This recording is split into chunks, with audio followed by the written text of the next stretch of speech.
যোহন রচিত মঙ্গল সমাচার 11 অধ্যায় 38 থেকে 44 পদ। যিশু আবার একটি দীর্ঘশ্বাস ফেললেন। তিনি এবার সমাধিটির কাছে গেলেন। সমাধিটি ছিল ছোট গুহার মতো একটি জায়গা। তার মুখে একখানা পাথর খাড়া করে রাখা ছিল। যিশু বললেন, পাথরটা সরাও।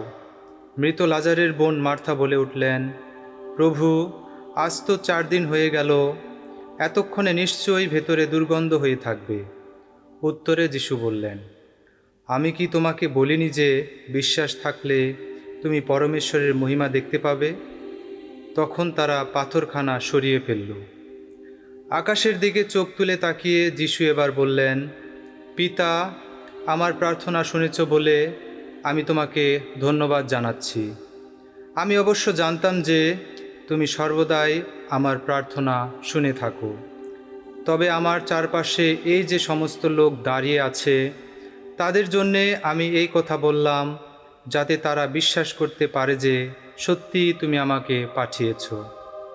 এই কথা বলার পর যিশু জোরের সঙ্গে বলে উঠলেন, লাজার, বেরিয়ে এসো। যে লাজার মারা গিয়েছিল তিনি তখন বেরিয়ে এলেন।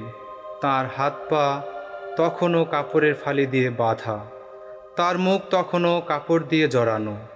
যিশু এবার বললেন, ওর সব বাঁধন খুলে দাও আর ওকে যেতে দাও।